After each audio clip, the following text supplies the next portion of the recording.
Assalamualaikum warahmatullahi wabarakatuh. Marhaban ya Ramadan. Kembali lagi di program Tausiah Tanya Ustadz Fakultas Syariah. Tak terasa bulan Ramadan sudah menginjak hari yang ke-10.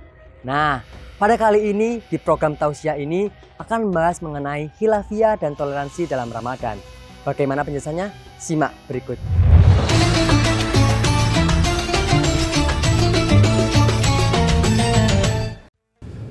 Assalamualaikum warahmatullahi wabarakatuh.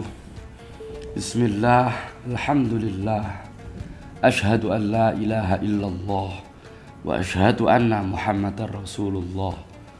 Allahumma salli wa sallim wa barik ala sayyidina wa maulana Muhammadin ibn Abdillah. Wa la hawla wa la quwwata illa billah, amma ba'du. Pemirsa Tausiah Fakultas Syariah UIN Raden Mas Said Surakarta yang dirahmati Allah.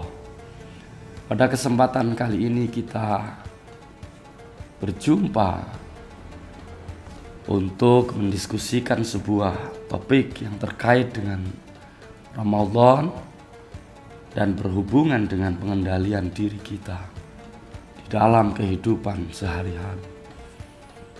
Sebagaimana syariat puasa secara umum ditetapkan demi untuk memperkuat integritas setiap yang melaksanakannya.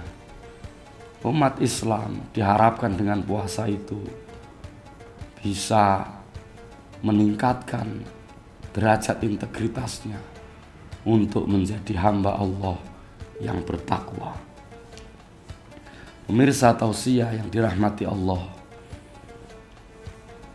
puasa mengajarkan kepada kita tentang diantaranya adalah soal toleransi. Toleransi adalah sebuah sikap untuk mengerti dan berempati terhadap kepentingan orang lain. Terkait dengan puasa ini paling tidak ada diksi-diksi penting yang diajarkan di dalam syariat puasa yang terkait dengan toleransi. Yang pertama, di dalam surah Al-Baqarah ayat 183, ketika Allah berfirman, Ya ayyuhalladzina amanu kutiba alaikumus syiyam kama kutiba alal ladzina min qablikum la'allakum tattaqun. Wahai orang-orang yang beriman, diwajibkan atas kamu berpuasa sebagaimana diwajibkan atas umat sebelum kamu, agar engkau menjadi hamba yang bertakwa. Penggunaan diksi kama kutiba alal ladzina min qablikum, puasa ini disyariatkan sebagaimana disyariatkan pula terhadap umat-umat sebelum umat Islam. Itu memberikan sebuah indikasi bahwa menjalankan ibadah puasa itu bukan sesuatu yang superior, bukan sesuatu yang sangat istimewa. Puasa adalah ritual yang ditetapkan kepada umat-umat beragama yang lain. Bahkan dia perkembangan agama-agama modern sekalipun, semua memiliki syariat puasa. Maka agama Samawi, Yahudi, Nasrani, Islam memiliki syariat puasa. Bahkan agama-agama ardi, agama-agama yang terbit dan muncul di bumi dalam perkembangan sejarah manusia, menetapkan syariat-syariat semacam puasa ini, seperti tirakat, nepi, dan lain sebagainya. Oleh sebab itu, diksi kama kutiba alal ladzina min qablikum itu memberikan indikasi yang serius bahwa puasa kita itu adalah ibadah yang terbuka. Puasa kita bukan sebuah amal yang superior. Dengan pemahaman yang demikian, maka kita tidak akan arogan bahwa aku adalah hamba yang berpuasa dan satu-satunya yang memiliki ibadah puasa. Keterbukaan diksi inilah yang kemudian mengajarkan kita bahwa kita setara dengan orang lain yang menjalankan amal keagamaannya masing-masing. Yang kedua, puasa kita mengajarkan toleransi. Sebagaimana juga amalia puasa kita itu dijalankan dengan cara menahan diri dari makan, minum, bahkan diupayakan untuk tidak banyak berhias, tidak banyak melakukan amalia-amalia yang memberikan tampilan atau fitur-fitur keduniawian. Karena sebutannya as-syam, menahan diri dari makan, minum, dan segala yang membatalkan. Ketika kita tidak makan, tidak minum, kita dalam keadaan lapar. Ketika kita lapar, maka kita bisa merasakan apa yang disebut dengan kenestapaan. Orang yang tidak bisa makan, tidak bisa minum, tidak bisa merawat diri dalam puasa. Kalau menurut mazhab Imam Syafi'i bahkan di tengah hari sampai maghrib kita dimakruhkan untuk mencuci mulut dengan eksploitatif. Artinya dengan pasta gigi, dengan sikat gigi kita dimakruhkan untuk merasakan kenestapaan itu.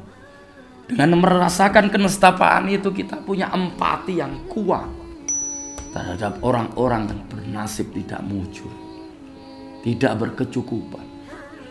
Ketika kita punya rasa itu, maka akan timbul solidaritas. Ketika kita memiliki rasa solidaritas, maka kita pasti punya rasa toleransi.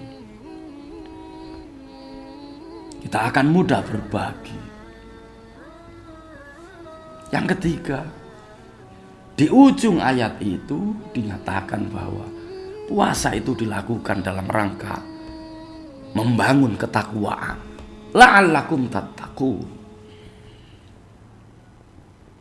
Kata takwa, diksi takwa adalah sebuah ungkapan untuk menyebut kemampuan menahan diri, kemampuan mengendalikan diri, kemampuan untuk mencegah keinginan diri. Maka ini selaras dengan diksi as-syam atau as-shaum, yaitu al-imsak. Maka orang yang berpuasa harus sanggup menahan diri dengan baik. Bukan hanya nafsu terhadap diri pribadinya sendiri, akan tetapi juga terhadap faktor-faktor eksternal. Hanya orang yang memiliki ketahanan diri yang bagus yang sanggup untuk membangun toleransi. Hanya orang yang memiliki kemampuan untuk mengendalikan diri yang bagus, dia yang punya rasa tepos liru. Hanya orang yang mengendalikan diri dengan baik, dia yang bisa mengerti kepentingan orang lain. Dan itulah yang disebut sebagai toleransi. Pemirsa tausiah yang dirahmati Allah Subhanahu wa taala. Bagaimana jika puasa kita ini tidak memenuhi standar itu? Berarti kita tidak memenuhi diksi terakhir ayat perintah puasa. La'allakum tattaqun. Bagaimana kemudian jika dalam berpuasa kita masih bersikap arogan? Kita masih merasa eksklusif dan superior. Berarti syariat puasa tidak masuk ke dalam hati kita. Bagaimana jika kemudian kita masih merasa tinggi hati, takabur, dan ujub dengan puasa kita? Berarti kita tidak mengemban syariat puasa itu dengan baik. Para pemirsa tausiah, mudah-mudahan Allah ridho atas puasa kita dan diberi rasa yang halus di dalam hati dan selaras dengan pikiran dan diekspresikan dengan organ indrawi kita di dalam melaksanakan kehidupan kita sehari-hari. Taqabbalallah minna wa minkum. Taqabbal ya karim. Assalamualaikum warahmatullahi wabarakatuh. Nah, itu tadi penjelasan mengenai khilafiyah dan toleransi dalam Ramadan. Semoga kita dapat mengambil hikmah dari pelajaran yang disampaikan oleh Ustadz Ahmad Hafid. Dari saya, wassalamualaikum warahmatullahi wabarakatuh.